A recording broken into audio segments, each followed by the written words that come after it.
So, these are supposed to be shorts that I was going to release throughout this month, but then I found out shorts can only be under a minute, and these were now under a minute. So, here's 10 random legends from around the world. I hope you enjoy.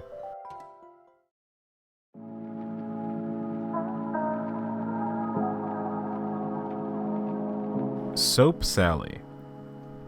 In some regions of Appalachia, there's the legend of Soap Sally, an elderly woman who wears too much makeup and lives alone at the top of a big hill.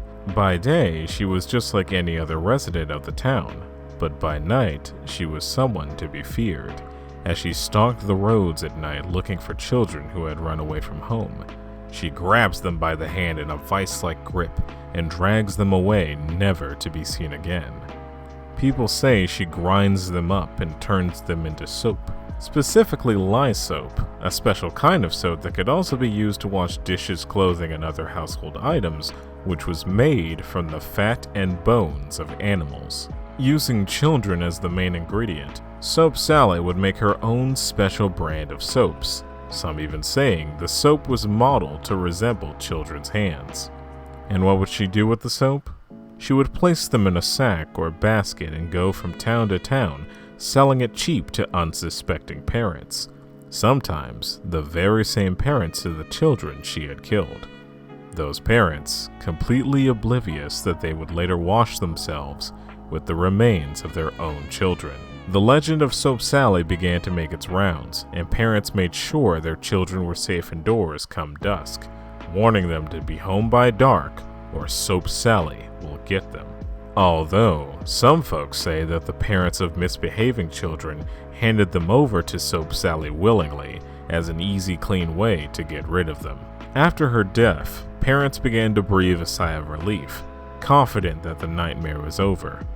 But that peace didn't last long, as soon after, her ghost was seen roaming the fields at night, and to this day, it's said, she still roams the South every night, searching for more stray children to abduct, as the soap-making business is apparently quite profitable in the afterlife. The right eye. This story is about a young woman in Korea who, due to a disease, was blind in her right eye. She was eventually able to receive a cornea transplant, and thankfully, the operation was a success.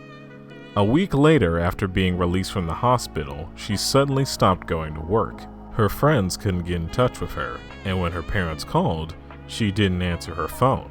Eventually, her parents got worried and went to her house. They knocked on the door, but there was no reply. Concern growing at a rapid pace, they called the authorities to come break down the door. When they entered, they encountered a terrible sight. The young woman was dead, lying on the floor in a pool of blood, wrists sliced open. Her parents were devastated. They couldn't understand why their daughter would do such a thing. The police took notice that all of the mirrors in the house were smashed, and any reflective surface in the house had been covered with blankets as well. And the strangest thing of all, they came across the young woman's diary open on her nightstand. On the last few pages she had scrawled, "My right eye is staring at me, my right eye is staring at me, my right eye is staring at me," over and over and over again.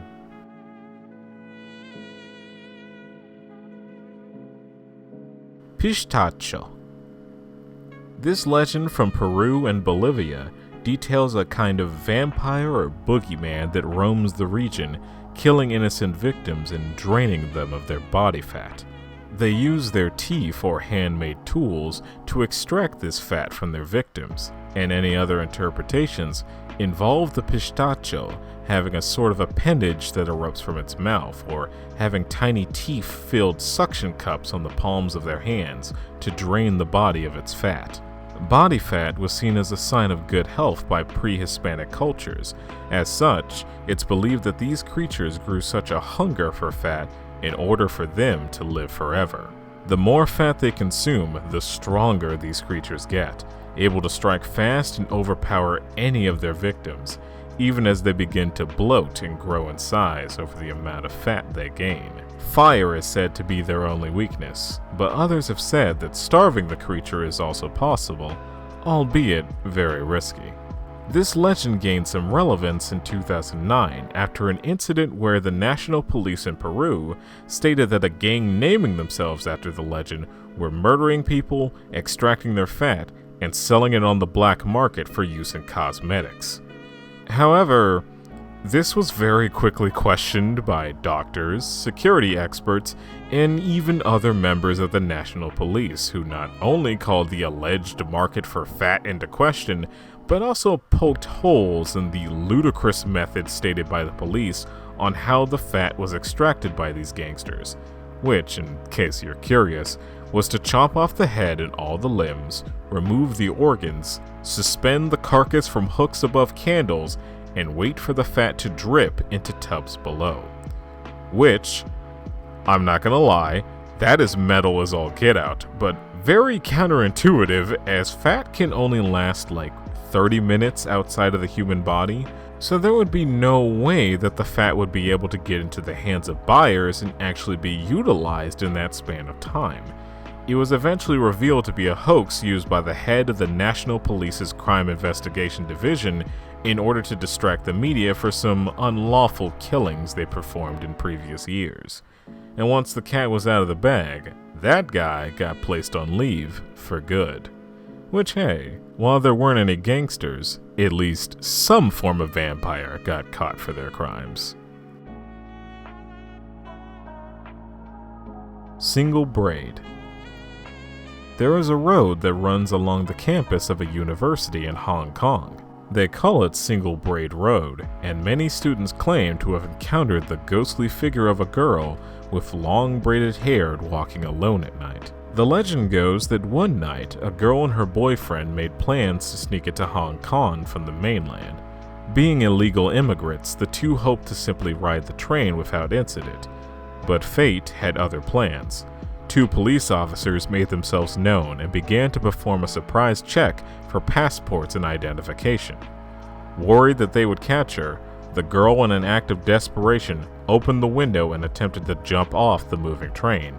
As she jumped, the window had closed back, causing her braid to get caught. She was left hanging there in immense pain as the train speeded along down the track.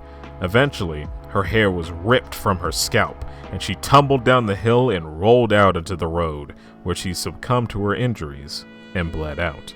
The next morning, the police found the girl's body and cleaned up the mess. The boyfriend was detained and was told of what became of his girlfriend, to which they later found his body in his cell, distraught at the loss of his beloved. Days later, a male student was walking along the road at night, where he spotted a girl standing there. She had her back to him, and all he could see was the long braid down her back. When he called out to her, she didn't answer. He approached her and tapped her on the shoulder. She turned around, and to his horror, the boy saw that she had no face, no eyes, ears, nose, or anything, and in a blink of an eye, she disappeared into thin air. Since then, the road has earned its name of Single Braid Road, with many people stating that they've spotted her ghost on moonlit nights.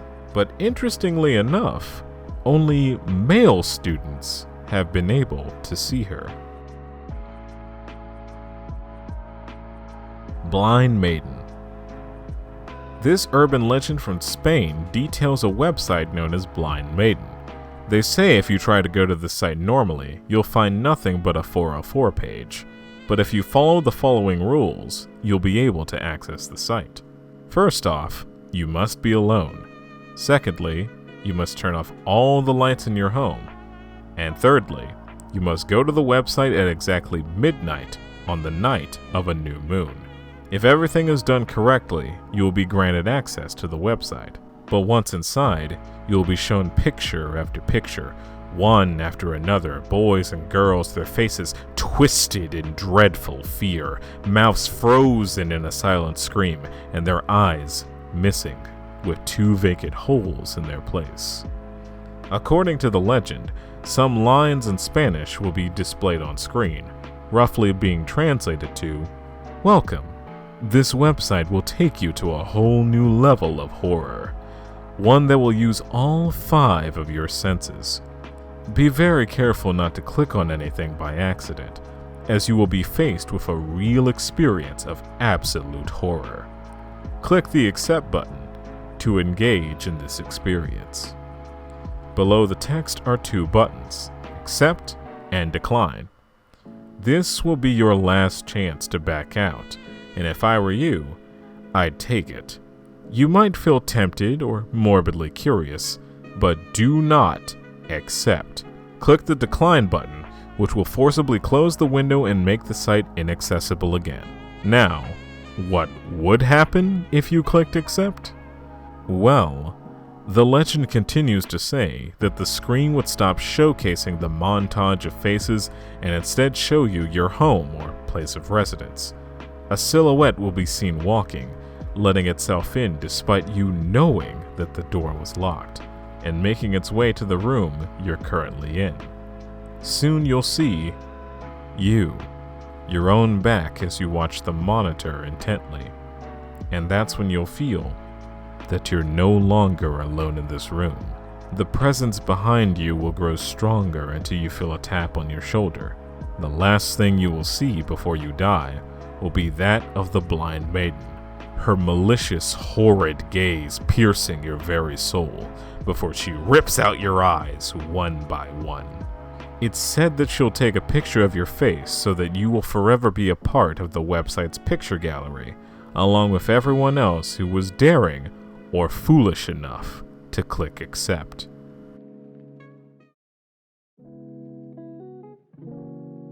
The Four Corners Game. A group of college students were hiking up a snowy mountain. As the sun began to set, they realized they were completely lost. Walking on, they sought shelter as a snowstorm was brewing, and soon the 4 of them spotted a little cabin. They entered it hoping to warm up from the elements, but it seemed no one had been to this cabin for a long time. There weren't any blankets, no matches, or anything to warm themselves with, and before they knew it, night had fallen. The temperature began to drop rapidly. If they fell asleep, they would almost certainly freeze to death. It was then that they came up with a game, one that would keep the room warm enough and ensure they stayed awake. First, each person had to stand in each corner of the room. Next, one person would move towards the person who stood in the next corner and tap them on the shoulder, signaling them to move. Then, the person who was tapped went towards the person in the next corner, and so on and so on. They continued to play this game deep into the night until finally day broke. The following morning, they were found by a rescue party and received aid in coming down the mountain. When asked how they managed to survive through the storm, they explained the game they played while in the cabin. But that's when the rescuers began to look perplexed. One of them spoke up. "But that sounds like an impossible game to play. If each of you stood in one corner and one person ran to the next corner, there would be no one left in the first corner. Then the game would have had to stop there. Unless, of course, there was a 5th person with you."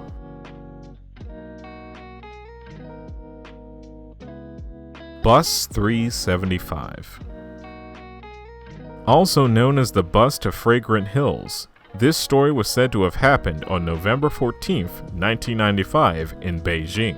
At midnight, Bus 375 pulled out of the Yuan bus station. This was the last bus of the night and its destination was Xiangshan, or Fragrant Hills. Aboard the bus were the driver and a female conductor. The night was cold, and harsh winds chilled anyone out at this hour to the bone. The bus stopped at the south gate next to the Summer Palace, and when the doors opened, 4 passengers got on: an old lady, a young couple, and a young man. The young couple sat up front, behind the driver, while the old lady and the boy sat on the other side of the bus besides the doors. As the bus drove through the night, all they could hear was the drone of the engine. It was a quiet, remote part of town, with no other vehicles on the road at this hour. After a while, the driver spotted 2 shadows by the side of the road, waving at the bus. The driver stopped, and when the doors opened, 3 people got on. 2 men who were supporting a third man between them, holding him up by his shoulders. The man in the middle looked disheveled, his head bowed so nobody could see his face. All 3 were dressed in traditional robes from the Qing dynasty, and their faces were deathly pale. The other passengers on the bus were taken aback and glanced nervously at each other as the 3 headed to the back of the bus.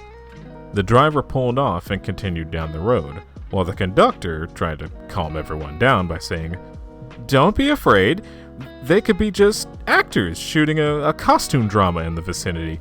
Maybe they got drunk after work and forgot to change clothes." The old woman kept turning around and staring at the 3 strangers. There was an eerie silence. None of the passengers said a word. All they could hear was the wind whistling outside. The bus driver and the conductor were chatting amongst themselves when suddenly the old woman jumped to her feet and hit the young man sitting in front of her. She was shouting and making a fuss, telling everyone that he had stolen her purse. The young man stood up and started arguing with her, but the old woman grabbed him by the collar and demanded that the driver let them off at the next stop so she can bring him to the police station. The young man was speechless. When the bus stopped, the old lady dragged the young man out, and they watched as the bus drove off into the night. The old lady breathed a sigh of relief. "Where's the bus station?" asked the young man. "There is no bus station," the old lady replied. "I just saved your life." "What? How did you save my life?" the young man said, puzzled. "Those 3 in the back? They were ghosts," the old lady replied. "Ever since they got on the bus, I had my doubts about them, so I kept looking. And it just so happened there was an open window back there, wind blowing and lifting their long robes. I saw it with my own 2 eyes. They had no legs." The young man stared at the old lady in surprise. A cold bead of sweat formed. He couldn't think of anything to say. The old lady, meanwhile, called the police and alerted them of what just occurred. The next day, bus 375 failed to report to the station. It had vanished along with any trace of the driver and the conductor. The police searched the entire city, but could find no trace of it. They questioned the old woman and the young man, but they dismissed their story as it was hard to believe that ghosts were the cause of this disappearance. 2 days would pass, and the police eventually found the missing bus. It was submerged in the Miyun Reservoir, about 100 kilometers from Fragrant Hills.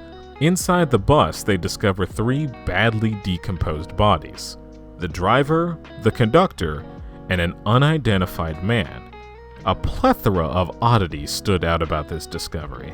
For one, the bus did not have enough gas to drive all the way to the Miyun Reservoir, and when the police opened the petrol tank, they found it was filled with blood. 2. Even though the bodies were found only 2 days after they disappeared, the decomposition was in such a state that it was almost as if they were dead for months, even despite the autumn weather. An autopsy even confirmed that there was no eternal meddling of any kind, so how could this happen so quickly? And lastly, the police acquired all the security camera tapes on each entrance leading to the Miyun Reservoir, but the bus wasn't seen in any of them. In fact, they found nothing out of the ordinary whatsoever, which prompts the question, how could the bus get there without being seen? To this day, the legend of Bus 375 remains an unsolved mystery. Guardian Spirit. In my 17 Japanese rituals and occult games video, I talked about one ritual where you could test to see if you have the ability to see ghosts. Here's another ritual in that same vein without any risks involved, and once again, you can do it right now if you'd like. So, close your eyes. Now imagine a staircase. Anyone would do, but it's said there's a greater chance of success if it's a staircase you're familiar with, like one at your home, your school, place of work, what have you. Now, in your mind, walk up and down this staircase 10 times. On the final trip, turn around and look up the staircase. There is where your guardian spirit should be. It can take the form of anything, from a doll or animal to a loved one or even something inanimate. Some have even stated that their guardian spirit was themselves from a past life, ensuring that their soul is being kept safe. Now, if you don't see your guardian spirit, it means you don't have any spiritual abilities, but they say your guardian spirit could still be seen if their power is strong enough. From here on, you may speak with them, ask them questions, take any advice they give to heart, and know that you can always see them again by repeating this ritual. So, for those of you that had one, what does your guardian spirit look like?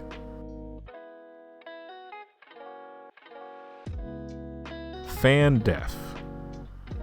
In South Korea, there is an odd urban myth about fans. Many believe if you leave an electric fan running overnight in a room with the doors and windows closed, you could die in your sleep. Because of this, all fans sold in South Korea come with an automatic timer that turns the fan off after a certain number of minutes have passed. Some people believe that fans create a vacuum and suck oxygen out of the room, causing you to die from asphyxiation. Others believe that fans lower the temperature too low, causing you to freeze to death or die from hypothermia. But as you're aware, fans cannot kill you.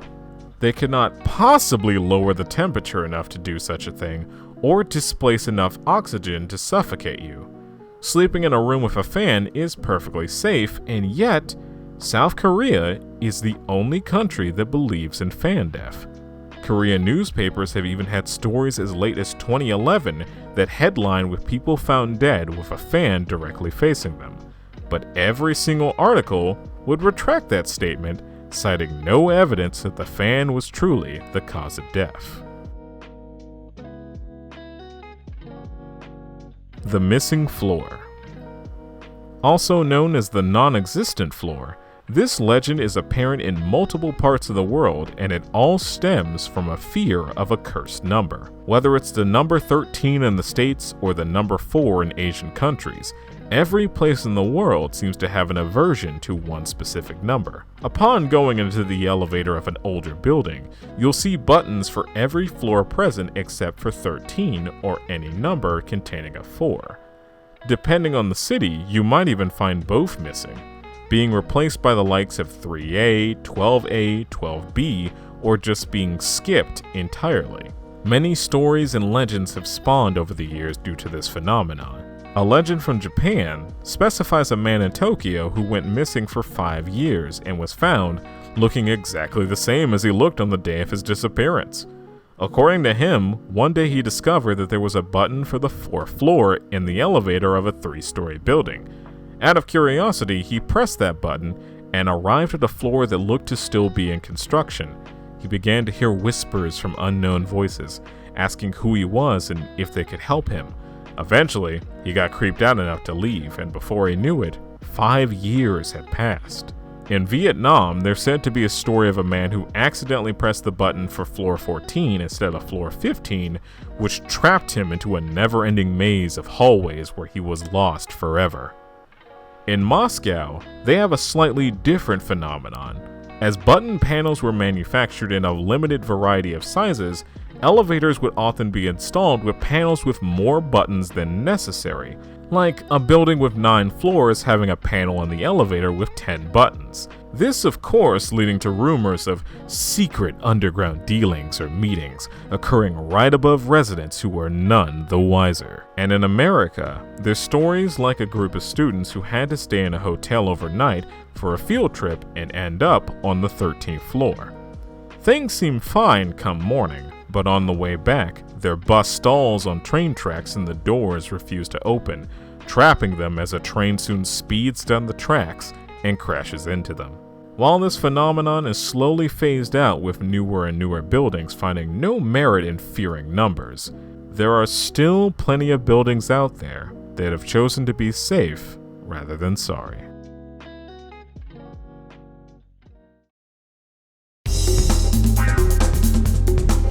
Special thanks goes to B17 Balder, Dr. Nira, Chimera, DJ Zapper128, and fortunately Michael for being $5 patrons on Patreon. Thanks also goes to my other patrons and of course you guys watching at home for supporting me any way you can. Thank you all again for watching the video. I hope all of you have a wonderful rest of your day.